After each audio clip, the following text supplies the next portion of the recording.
हाँ, नमस्कार, जय हिंद, वंदे मातरम। दोस्तों, कैसे आप सभी? उम्मीद करते हैं कि सभी लोग ठीक होंगे। लेटेस्ट अपडेट लगातार दोस्तों हमारे चैनल के माध्यम से आप लोगों तक पहुंच रही होगी। आज लाइव आकर एसीएस सिद्धार्थ ने अपनी पूरी बातों को कहा है। नियोजित शिक्षकों को बहुत जल्द, जिनका सेवा 12 वर्ष पूर्ण हो चुका है, उन्हें 12 वर्ष की प्रोन्नति मिलेगा, क्योंकि बीसी में निदेशक साहब ने सभी डीओ एवं डीपीओ से कहा है कि बहुत जल्द राज्य के से पत्र जारी किया जाएगा, जिससे सभी नियोजित शिक्षकों का लाभ मिल सकेगा। आप देख सकते हैं 12 वर्ष प्रोन्नति मिलने के बाद लाल घेरा वाला मूल वेतन हो जाएगा। आप देख सकते हैं दोस्तों, यहाँ पे इन्होंने वेतन वृद्धि को लेकर, मैं पहले भी कह चुका था आपसे कि 70 से 90 लाख तक की जो है सैलरी आपकी चली जाएगी। तो इसी तरह सिद्धार्थ ने खुद ये बातें जो है, सचिवालय से बड़ी खबर आ रही है शिक्षकों को बहुत जल्द, जिनका सेवा और 12 वर्ष पूर्ण हो चुका है, उनके लिए देख सकते हैं निदेशक ने एक बड़ी बात कह दी है। और आप सभी देख सकते हैं यहाँ पे पंचायती राज संस्थान के माध्यम से नियुक्त नियोजित शिक्षकों के कालबद्ध प्रोन्नति के संबंध में ये पत्र है, और स्पष्ट रूप से तमाम बातें क्लियर कर दी गई हैं। कुमार सत्यम, जिला कार्यक्रम पदाधिकारी, आप देख सकते हैं, स्थापना समस्तीपुर।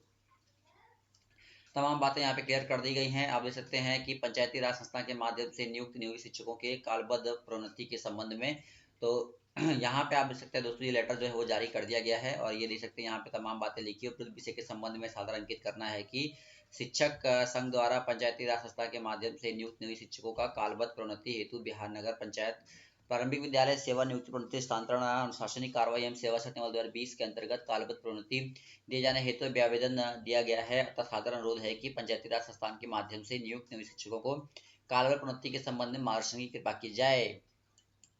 और अभी अभी मैं आपको बता दूं दोस्तों, ये तो तमाम फिटमेट मैट्रिक्स है जो कि नया बनाया गया है। इसी के आधार पर शिक्षकों को सैलरी की बात भी कही गई है। दूसरी ओर देख सकते हैं, ये कहीं ना कहीं सिद्धार्थ ने न्यूज झारखंड न्यूज पर आकर, झारखंड देख सकते हैं बिहार झारखंड न्यूज पे आके हमारे रजनी सर के साथ लाइव वार्ता की है। वार्ता करके अपनी सारी बातों को रखा है। उसे सवाल जवाब जब किया गया तो उन्होंने जवाब भी दिया है, और कहीं ना कहीं सिद्धार्थ ने अपने आप में शिक्षकों के ट्रांसफर की पहली लिस्ट जारी, इन्होंने ये बात भी कही, और तमाम बातें प्रोन्नति को लेकर 12 वर्षों तक जो भी लोग इस सेवा में कार्यरत हैं उनको लाभ, नियोजितों को बड़ा उपहार, वेतन वृद्धि, तमाम मुद्दे पर जो है वो बात कर ली है।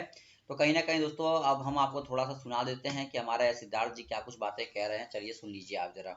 बिहार में शिक्षकों के पहले फेज का ट्रांसफर आज से शुरू हो गया और शिक्षा विभाग ने इसको लेकर पत्र भी जारी कर दिया है। सीधी बातचीत करेंगे, हमारे साथ शिक्षा विभाग के एसीएस डॉक्टर एस सिद्धार्थ हैं।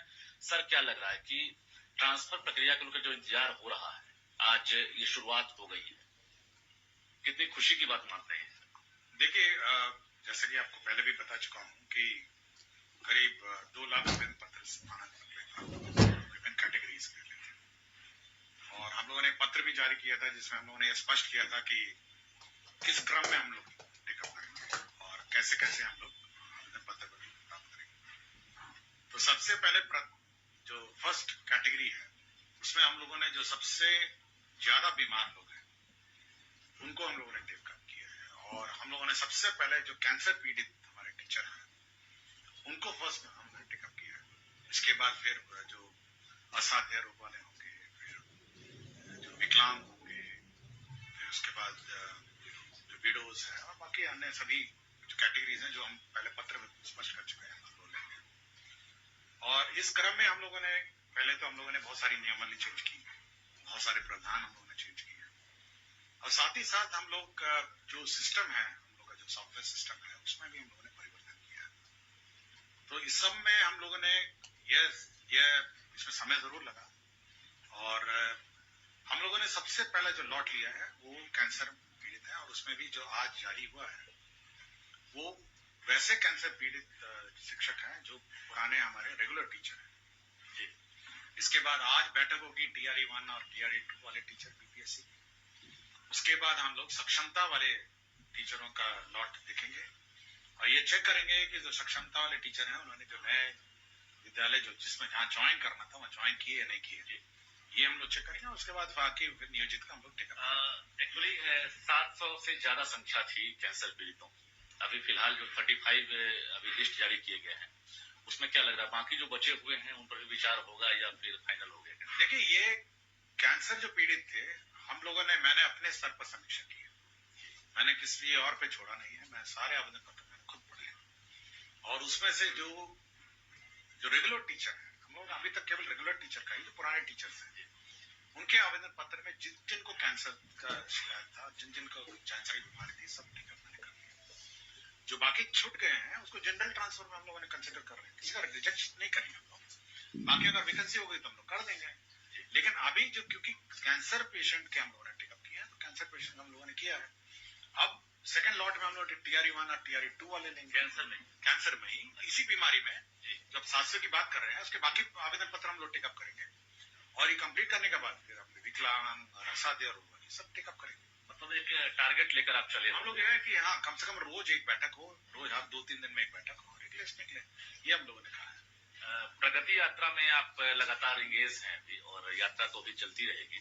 ऐसे में क्या लग रहा है कि जो टारगेट आपने रखा था खासकर जनवरी तक हम पति पत्नी और जो महिला है जो खासकर डिस्टेंस के आधार पर उनका हम लगभग पूरा कर दें तो उम्मीद करते हैं। देखिए इसकी बहुत बड़ी कमेटी है, जो स्थापना समिति है वो सचिव शिक्षा विभाग की अध्यक्षता में है और उसमें दोनों डायरेक्टर हैं स्थापना के, सब लोग हैं, बड़ी लंबी है। तो ये लोग प्रिलिमिनरी स्क्रूटनी पहले करते हैं, उसके बाद मेरे समक्ष लाते हैं, फिर हम सभी आवेदन पत्र को एक बार देख लेते हैं और उसके बाद हम निर्णय लेते हैं।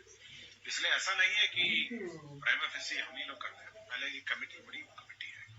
आपको पता होगा जो मुख्यालय के ऑफिसर्स हैं वो स्क्रूटनाइज करते हैं और शुरू में तो क्योंकि संख्या कम थी इसलिए हमने 15-16 लोग रखे हैं, हो सकता है कि 20-25-40 लोग क्योंकि शुरुआत हुई है और लगातार लोग इंतजार कर रहे थे। तरह तरह से भ्रांतियां भी फैलती है, इसके साथ साथ जो कंफ्यूजन है वो भी बढ़ता है। इस कंफ्यूजन को कैसे दूर करेंगे? देखिए कंफ्यूजन हमने क्रिएट किया। कंफ्यूजन हो सकता है कि जो नॉन मेन स्ट्रीम मीडिया है, यूट्यूब है, ये क्रिएट करता है। कंफ्यूजन विभाग बहुत स्पष्ट है, उसका रोड मैप बहुत स्पष्ट है और हम जब पत्र बड़े सोच समझ के बहुत विचारों पर निकालते हैं और मैं हमेशा टीचर्स का कहता हूँ जो मेन स्ट्रीम मीडिया है, मेन स्ट्रीम चैनल है, मेन स्ट्रीम न्यूज़पेपर है या फिर आप यहाँ के वेबसाइट पे निर्भर करिए, ओपिनियंस अपने आप मत बनाइए। मतलब हो सकता है कि किसी को अपना ओपिनियन बनाने के लिए कुछ भी बोल देंगे। यूट्यूब तो आज के दिन में यूट्यूब बहुत स्वतंत्र है ना, इसलिए मैं हमेशा कहता हूँ कि मेन स्ट्रीम मीडिया है, न्यूज़ 18 नाम का है, बहुत विश्वसनीय चैनल सब है, बाकी बहुत सारे चैनल्स हैं। तो जो विश्वसनीय चैनल है ये सब बिना बयान लिए, बिना काउंटर चेक किए, बिना न्यूज को वेरीफाई किए कभी न्यूज नहीं चलाते हैं। और मैं देखता हूँ कि इवन प्रिंट मीडिया है, बिना मेरे पूछे, बिना चेक किए, बिना काउंटर चेक किए, बिना मेरा बयान लिए नहीं चलाते। लेकिन यूट्यूब में देखता हूँ कभी कभी कि अपना मर्जी से अपने व्यूज ऐसे ही चलाना कि मतलब पूरे व्यवस्था में सेंसेशन फैलाने का उद्देश्य से करते हैं। मेरा अपना विचार यह है कि ये सब से थोड़ा बचना चाहिए चैनलों को भी और टीचर्स को भी जो विश्वसनीय। हम तो हर बार बात करते हैं, हर शनिवार शिक्षा की बात में तो मैं सभी टीचर्स के क्वेश्चन का जवाब भी देता हूँ और सब बातें हर फोरम में करता हूँ और जब भी पत्रकार लोगों ने मुझसे बयान लिया है मैं हमेशा बयान दिया। एक आपके लिए भी बड़ी चुनौती होगी क्योंकि कहा जा रहा था कि SCS से संभव कैसे होगा। टीचर भी कहते थे, हमसे भी लगातार सवाल पूछा जा रहा था कि आप लगातार दिखा रहे हैं, ये ट्रांसफर कैसे संभव है, क्योंकि 1,90,000 आवेदन आए हैं। तो ये शुरुआत हुई है, अब एक उम्मीद जगी है, खासकर अभी जो सक्षमता पास किए हैं विशिष्ट वाले हैं, BPSC TRE-1, 2 वाले हैं, पति पत्नी वाले हैं, तो अब क्या लग रहा है कुछ न कुछ आप ब्लूप्रिंट तैयार रखे होंगे? देखिए बहुत स्पष्ट है, जो शुरू वाले मामले हैं बहुत सेंसिटिव मामले हैं जिसको हम खुद देखते हैं और विशेषकर जो बीमारी वाले हैं, असाध्य रोग वाले हैं और विकलांग हैं और पति पत्नी वाले, इतने तो हम अपने स्तर पर देखेंगे। जहां तक दूरी वाले हैं तो हम लोगों ने उसके लिए एक सिस्टम बनाया हुआ है सॉफ्टवेयर। तो अगर आपको भी इस तरह का एक चाहिए तो अभी करूँ सॉफ्टवेयर सिस्टम डेवलप हो रहा है, हो सकता है 3-4 दिन में उसका टेस्टिंग भी होगा। उसमें जो हमारे DU है उसके सामने स्क्रीन पे आएंगे कि मतलब टीचर का नाम बिना डिस्क्लोज किए कि ये ऑप्शन टीचर ने मांगे हैं, वो अपना उसमें वैकेंसी के अनुरूप उसको फिल करेगा और ऑटोमेटिकली वो लिंक हो जाएगा टीचर के चॉइस पर। देखिए बहुत बड़ी बात कह रहे हैं, SCS ने अभी जो जानकारी दी है इससे बहुत कंफ्यूजन दूर हो गया है, क्योंकि लग रहा था कि 1,90,000 है जिसमें खासकर जो डिस्टेंस मैटर कर रहा है वो परेशान हो रहे हैं। लेकिन SCS ने साफ कह दिया कि पहले फेज में ही टेंशन है और समझ सकते हैं कि इसमें बहुत सारे डॉक्यूमेंट्स की जरूरत होती है, चाहे विडो हो, हैंडीकैप्ड हो या फिर किडनी, लीवर, कैंसर, तमाम चीजों में में डॉक्यूमेंट्स, मेडिकल सर्टिफिकेट की जरूरत होती है, और एक भी अगर गलती शिक्षा विभाग से होती है तो सवाल तो उठेगा ही। लेकिन इन्हीं चीजों से बचने के लिए देखिए, जो बड़ी संख्या वाली है उसमें, जैसे मैं हूं डीओ, सपोज मैं डीओ गया, तो मेरे स्क्रीन पे आएंगे कि टीचर का डिटेल के बिना, मतलब टीचर का डिटेल नहीं आएगा, लेकिन इतने टीचरों ने आपके जिले में पदस्थापन के लिए आवेदन दिया, तो डीओ साहब 10 ऑप्शन देखेंगे, जहां जहां वैकेंसी है वहां स्कूल लगाना शुरू कर देंगे। जी, अगर निर्णय कौन करेगा? हाँ, मतलब उसको पता नहीं चलेगा कि किस टीचर का आवेदन पत्र है। अच्छा, उसको केवल ब्लैंक दिखेगा कि इतने टीचर ने इतने इतने जगहों पे अपने आवेदन दिए। हो सकता है कोई सासाराम का टीचर होगा, कोई हो सकता है कैमूर का टीचर होगा, कोई हो सकता है जमुई का टीचर, उसको नहीं पता होगा कौन टीचर है, किसका नाम है, मतलब नाम, लेकिन उसको नाम हम सब हिडन होगा। उसका केवल ये ऑप्शन दिखेंगे कि इतने ऑप्शन में टीचरों का आवेदन पत्र आया है, ये आपके जिले के लिए। उसके बाद वो अलॉट करेगा कि भाई यहाँ वैकेंसी है, यहाँ वैकेंसी है, यहाँ वैकेंसी है, यहाँ वैकेंसी है, और हर क्रम में क्योंकि पोस्टिंग होती जा रही है तो उसने उसको इतना वैकेंसी भी तो घटाना है, रोटेट होते हैं। हाँ, मतलब जैसे कोई यहाँ गया से कहीं और गया है, वो भी तो घटाना उसको। तो फाइनली ऐसा हम वैसी ऐसा ना हो कि हम ऐसा जगह पोस्टिंग कर दें ना पहले टीचर है, तो फाइनली वो ऑटोमेटिकली वो लगाएगा, फिर हम लोग उसको चेक करेंगे और उसको इशू कर देंगे। मतलब टोटल मॉनिटरिंग आप खुद कर रहे हैं और यहीं से ट्रांसफर होगा। हाँ, होगा तो जिला राज्य स्तर से ही निकलेगा, वो ऑप्शन भेजेगा कि भाई ये देखिए हमने ये किया है, ये हमने ऑप्शन लगाए हैं, ये वैकेंसियां हैं, उसके बाद हम लोग अपना कर देंगे। देखिए, काफी महत्वपूर्ण महीना माना जा रहा है ये जनवरी, क्योंकि आपने शुरुआत भी की है जनवरी नए साल से, और इससे पहले भी आपने एक टाइम फ्रेम दिया था, लगभग वही टाइम फ्रेम तय कर दिया गया। और अब 31 जनवरी के बाद टेंशन इस बात की है कि अब मैट्रिक और इंटर का इम्तिहान होना है, पहले इंटर फिर मैट्रिक, तो एक आपके लिए भी चुनौती होगी थी, टीचर उस ड्यूटी में चले जाए कैसे? देखिए, कागज तो है ना, अगर मतलब हम लोग तो अपना काम करेंगे, अगर मान लिया अगर इंटर और मैट्रिक के शेड्यूल के बीच में फंस गया तो हम डेट ऑफ ज्वाइनिंग विलंब कर देंगे। देखिए, सब हम लोगों का एक रोड मैप बना हुआ है, इसलिए मैं बार बार टीचर को हर फोरम में कहता हूँ, हड़बड़ाने की जरूरत नहीं है, ना हम हड़बड़ाएं और ना आप हड़बड़ाएं और ना आप चिंतित रहें। मतलब परीक्षा हो जाए या बाकी काम हो, लेकिन ये प्रक्रिया स्थगित तो कभी चलती रहेगी। हम कहेंगे ठीक है, आप एक फरवरी की जगह आप 30 फरवरी को ज्वाइन करिए या 15 मार्च को ज्वाइन करिए, कि आप परीक्षा होने के बाद ज्वाइन करिए, तो ये प्रक्रिया तो थोड़ा ना रुकने वाली है, प्रक्रिया चलती रहेगी। लेकिन ऐसा का भी काम नहीं काम करेंगे कि हड़बड़ होके कि पूरा कैओस हो जाए सिस्टम और पूरा कंफ्यूजन हो जाए। एक बड़ी चुनौती होगी, क्योंकि जो अप्लाई कर रहे हैं उसमें 94 से लेके 99 और बाकी जो DRE 1, 2 वाले हैं, सक्षमता वाले हैं, हेडमास्टर भी हैं, टीचर भी हैं। अभी वाले जो किए हैं वो 94 वाले हैं, 95, 96 जो पुराने वाले टीचर। जी। इसके बाद आपका टारगेट होगा विशिष्ट DRE 1, DRE 2 टेकअप होगा जी, BPSC वाले होंगे, फिर उसके बाद सक्षमता का चेक करना है कि वास्तव में वो ज्वाइन किए नहीं किए। अच्छा, पता चला ज्वाइन ही नहीं किया तो क्या करेंगे? मतलब फर्स्ट पेज का है। हाँ, मतलब हाँ, ये जो अभी किया ज्वाइन नहीं किया तो क्या करेंगे हम लोग? ये टारगेट कब तक है फर्स्ट पेज का? वो तो करते रहेंगे। आज आया है, आज मेरे पास DRE 1, DRE 2 आया आ गया। हाँ, तो उसको आज क्लियर करेंगे, फिर धीरे धीरे क्लियर करते रहेंगे। एक लिस्ट जारी करने में क्या ड्यूरेशन मोटा मोटी आप रखें? जैसे आज एक लिस्ट आपने जारी कर, मोटा मोटी 5 दिन लगता है, 5 दिन जारी करना, 5 दिन। ये जो पति पत्नी का मामला है, ये पति पत्नी की संख्या वगैरह 16,000 के आसपास है, वो भी हो जाएगा, कोई ऐसा उसमें भी ऐसे ही करेंगे। हाँ, जैसे पुराने वाले हैं उनका हो जाएगा, कोई इश्यू नहीं है।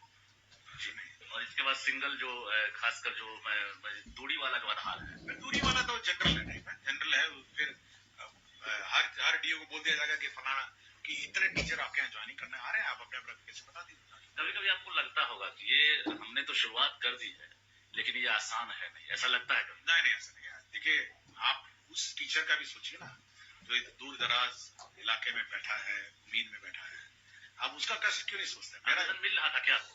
आवेदन मिल रहा था ऐसे टीचर का? बहुत मिल रहा था। बहुत सारे टीचर इतने कष्ट में, देखिए हर सैटरडे पहुंच जाते थे छुट्टी के दिन आपके यहाँ? हाँ, हर सैटरडे मैं छुट्टी के दिन ऑफिस करता हूँ तो रोज पहुंच जाता। मुझे लगा कि देखिए उसका कष्ट भी समझना चाहिए ना, मेरा कष्ट छोड़िए ना, उसका कष्ट समझिए, उसका कष्ट समझ के तो कुछ तो करना पड़ेगा। दूरी वाले में लोग जानना ये चाह रहे हैं, क्योंकि वो बहुत बड़ा और महत्वपूर्ण सवाल होगा ये, कि चूंकि ACS ने जो ब्लूप्रिंट तैयार किया है वो आपको जानकारी है, डिस्टेंस में किस तरह से डिस्टेंस फॉलो करेंगे आप? ठीक है, आपने 10 ऑप्शन दिए ना, पहले वैकेंसी है या नहीं है। अगर नहीं है तो उसके बगल वाला पंचायत जाएगा, फिर उसके और बगल वाला पंचायत जाएगा। मिनिमम और मैक्सिमम तो कुछ ख्याल रखें। नहीं नहीं, ऐसा कुछ नहीं। देखिए, हमको कोई मतलब नहीं है कि कोई टीचर अररिया में पढ़ा है, कैमूर में पढ़ा है, जमुई में पढ़ा है या वाल्मीकि नगर। शिक्षा विभाग का ये उद्देश्य है कि वो पढ़ाए। तो दोस्तों, आप लोगों ने स्पष्ट रूप से सुना है एसीएस सिद्धार्थ को। वीडियो को शेयर कीजिए, लेटेस्ट अपडेट हम पहुंचाएंगे। इस वीडियो में इतने, धन्यवाद, जय हिंद।